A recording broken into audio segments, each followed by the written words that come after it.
Fauzia, NIM 2464040042. Perkenalkan, nama saya Dirahma Maharani dengan NIM 2464040031. Perkenalkan, nama saya Zakia Nurhaliza dengan NIM 2464040021. Di sini kami dari kelompok 13 patologi kardiorespirasi akan mempresentasikan tentang materi dari sistem kardiovaskular yaitu deep vein thrombosis. Selamat menyaksikan. Baik, di sini saya akan membacakan tentang kasusnya. Jadi kasusnya itu ada seorang perempuan berusia 57 tahun dengan riwayat kanker vulva stadium 3B.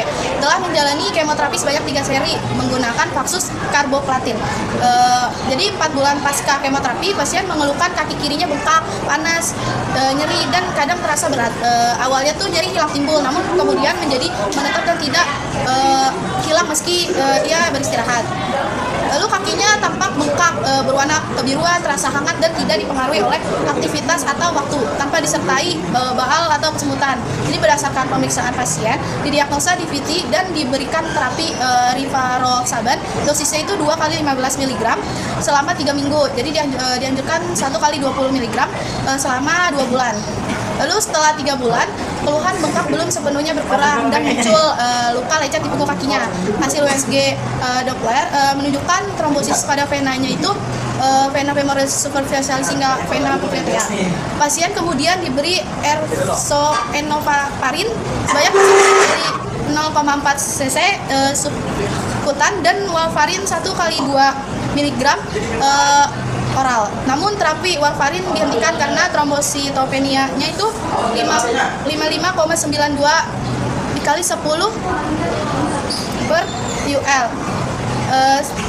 Jadi nilai pemeriksaan laboratoriumnya menunjukkan PPT-nya itu 17,1 detik atau kontrolnya 14,4 detik, APTT-nya itu 31,9 detik atau kontrolnya 36 detik, dan INR-nya sebanyak 1,49. Terapi dilanjutkan hanya dengan enoxaparin sebanyak 1 kali 0,4 cc subkutan.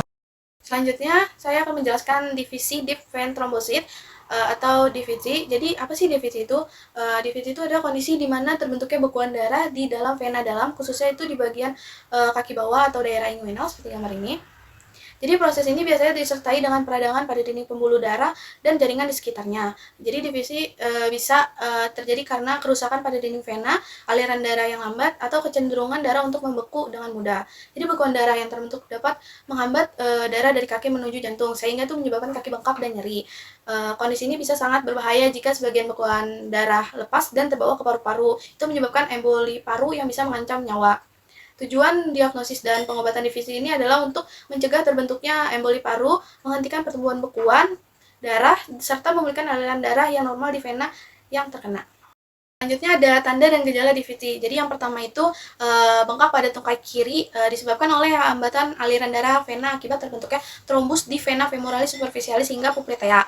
Yang kedua itu ada rasa panas pada tungkai kiri akibat proses inflamasi pada dinding vena dan peningkatan aliran darah superficialis di area yang terkena. Yang ketiga itu ada nyeri pada tungkai kiri.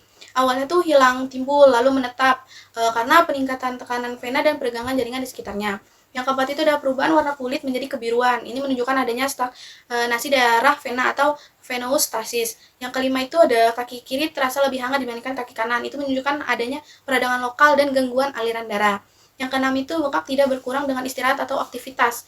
Jadi menandakan sumbatan vena yang signifikan dan gangguan aliran darah balik ke jantung.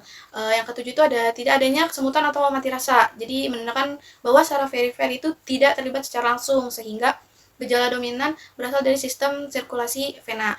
Yang kedelapan itu adanya luka lecet di punggung kaki. Jadi akibat tekanan edema yang meningkat dalam waktu yang cukup lama.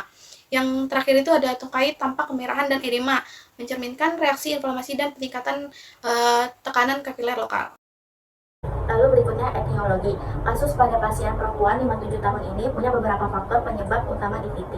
Yang pertama itu riwayat kanker atau kanker vulva stadium 3B, yaitu kanker meningkatkan risiko pembekuan darah karena menyebabkan hiperkoagulabilitas. Yang ketiga kemoterapi atau Vaksus karboplatin. Beberapa obat kemoterapi dapat merusak dinding pembuluh darah dan memperlambat aliran darah. Yang ketiga, usia lanjut 57 tahun. Fungsi vaskular menurun dan aktivitas fisik biasanya berkurang. Lalu yang terakhir, imobilisasi. Pasien yang menjalani kemoterapi sering lebih banyak istirahat sehingga sirkulasi darah di tungkai menjadi lambat. Jadi kombinasi kanker, kemoterapi, dan imobilitas inilah yang memicu terbentuknya trombus di vena tungkai kiri. Lalu ada patologi. Secara patologis pada pembuluh vena tungkai pasien yaitu terjadi endothel injury atau kerusakan lapisan dalam vena. Trombosit menempel di dinding vena dan aktif membentuk fibrin. Lalu yang kedua, terjadi akumulasi eritrosit dan leukosit membentuk trombus padat. Bila tidak segera diatasi, bekuan bisa meluas ke vena femoralis atau iliaca. Lalu berikutnya, alur terjadinya DVT. Proses terbentuknya DVT bisa dijelaskan melalui trias Virchow, yaitu 3 faktor utama penyebab pembentukan trombus. Yang pertama itu ada stasis aliran darah atau pelambatan aliran. Karena pasien banyak istirahat dan kurang bergerak, aliran darah vena di tungkai melambat, lalu darah lebih mudah menggumpal. Yang kedua, kerusakan dinding pembuluh darah atau endotel, yaitu akibat efek kemoterapi dan inflamasi lokal dari kanker, lalu memicu aktivasi platelet. Lalu yang ketiga, hiperkoagulabilitas, yaitu darah mudah menggumpal. Kanker dan pengobatannya meningkatkan faktor pembekuan darah. Selanjutnya saya akan menjelaskan riwayat penyakit.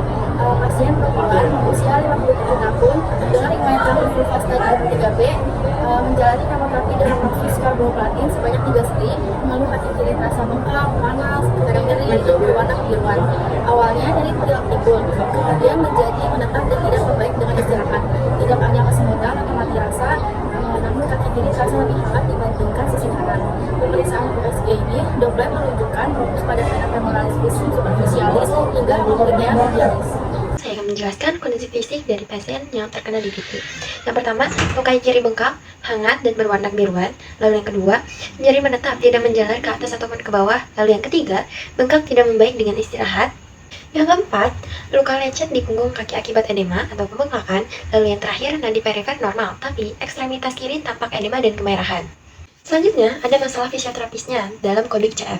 Yang pertama, B2801 yaitu nyeri. Lalu yang kedua, B4200 yaitu fungsi pembuluh darah atau edema atau pembengkakan. Lalu yang ketiga, S41003 vena tungkai bawah.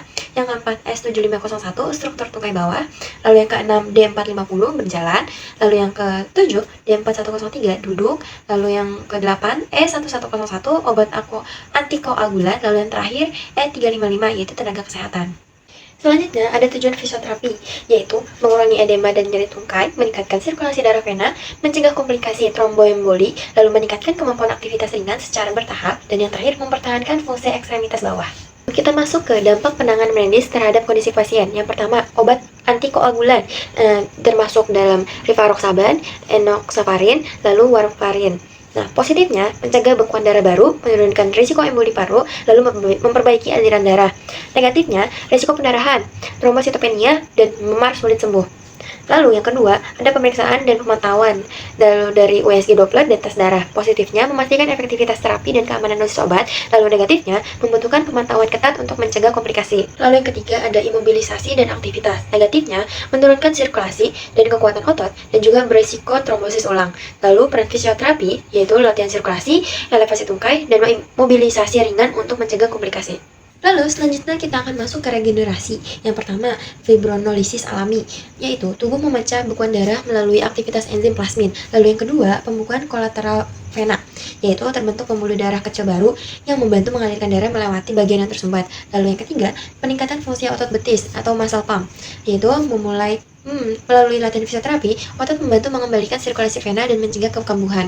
Lalu yang terakhir ada pemulihan jaringan lunak, yaitu edema berkurang, rasa nyeri dan tekanan menurun, lalu serta fungsi sendi ekstremitas bawahnya membaik. Dan yang terakhir ada prognosis nih. Prognosis DVT tergantung pada kecepatan diagnosis, efektivitas terapi, dan kondisi penyerta pasien, yaitu seperti kanker, obesitas, ataupun imobilisasi lama. Pada kasus ini, pasien perempuan 57 tahun dengan kanker vulva dan pasca kemoterapi, prognosisnya termasuk hati-hati atau dubiat malam karena satu, kondisinya imunitas menurun akibat kemoterapi. Yang kedua, risiko kekambuhan trombus tinggi karena faktor kanker atau paraneoplastic hypercoagulability. Lalu yang terakhir, efek samping obat atau trombositopenia, membatasi terapi koagulan yang optimal. Sekian pemaparan materi dari kami, kurang lebihnya mohon maaf. Terima kasih. Bye. See you again.